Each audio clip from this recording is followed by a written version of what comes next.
Assalamualaikum warahmatullahi wabarakatuh. Semoga senantiasa sehat dan dimudahkan Allah dalam segala sesuatu. Pagi ini kita akan belajar dinamika rotasi dan keseimbangan benda tegar. Dinamika rotasi merupakan ilmu yang mempelajari tentang gerak rotasi dengan memperhatikan penyebabnya, yaitu momen gaya. Momen gaya merupakan besaran yang mengakibatkan benda berrotasi. Benda tegar merupakan benda yang tidak mengalami perubahan bentuk akibat pengaruh gaya, sehingga melakukan pergerakan benda tersebut tidak mengalami perubahan bentuk dan volume. Apa itu momen gaya? Momen gaya adalah perkalian antara gaya dengan lengan gaya. Lengan gaya adalah jarak yang tegak lurus dari sumbu rotasi. Perhatikan gambar A, B, dan C. Ketiganya memiliki momen gaya yang berbeda. Momen gaya C lebih besar dari momen gaya B. Arah torsi, kesepakatan saja. Kalau misalnya arah positif itu ketika berlawanan dengan jarum jam, maka jika searah jarum jam, arahnya negatif. Perhatikan gambar berikut. Ada 3 buah gaya, F1, F2, F3, kemudian batangnya juga bermassa. Jadi ada gaya berat. Kemudian yang ditanyakan adalah momen gaya yang bekerja di titik B. Jadi semua gaya itu dihitung arahnya ke titik B. Kemudian momen inersia merupakan kecenderungan benda untuk tetap mempertahankan keadaan atau kelembamannya.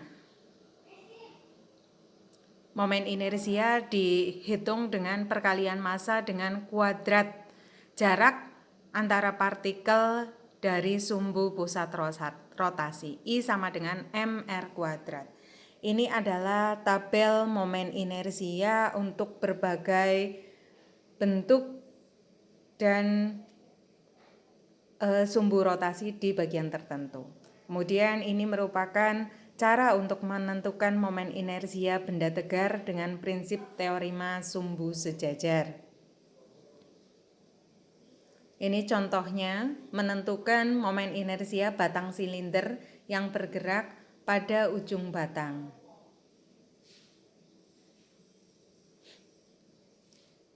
Kemudian hubungan antara momen gaya, momen inersia, dan percepatan sudut tau sama dengan I kali alfa.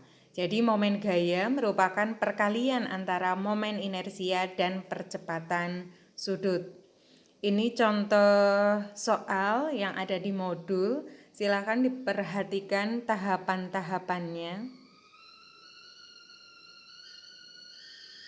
Rotasi dan energi kinetik translasi.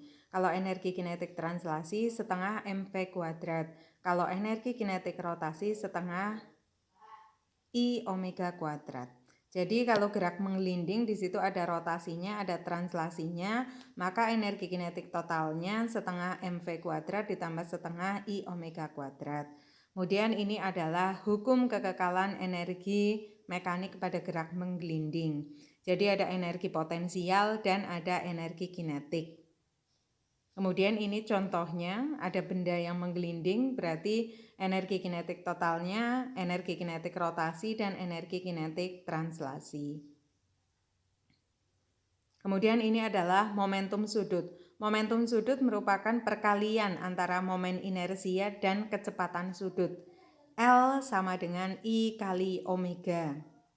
Kemudian hukum kekekalan momentum sudut menyatakan bahwa momentum sudut awal sama dengan momentum sudut akhir.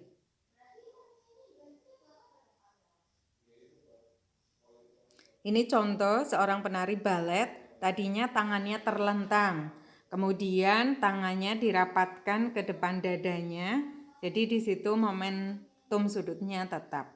Kemudian ini contoh yang kedua, katrol yang mengalami gerak rotasi. Itu penyelesaiannya seperti itu.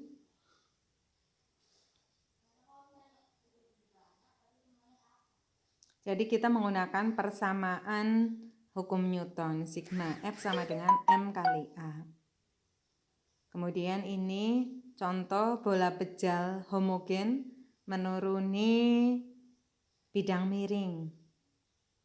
Seperti itu langkah-langkahnya. Silakan diperhatikan, kemudian dicoba dari awal sampai akhir.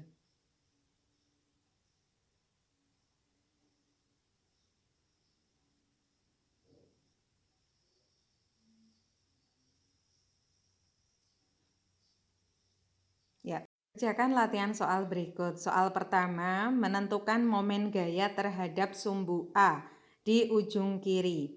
Ada 2 buah gaya yang arahnya 4 Newton ke atas kemudian dan ke bawah. Soal nomor 2, menentukan momen gaya pada ketiga gambar berikut terhadap poros O. Silahkan diperhatikan. Kemudian yang ketiga, masih menentukan momen gaya terhadap sumbu A. Perhatikan ya gaya-gayanya dan arahnya. Kemudian yang keempat, menentukan momen inersia. Yang pertama, porosnya berhimpit dengan batang vertikal. Kemudian yang B, porosnya berhimpit dengan batang horizontal. Yang kelima, ini tentang hukum kekekalan momentum sudut. Jadi, momentum sudut awal sama dengan momentum sudut akhir. Selamat mengerjakan.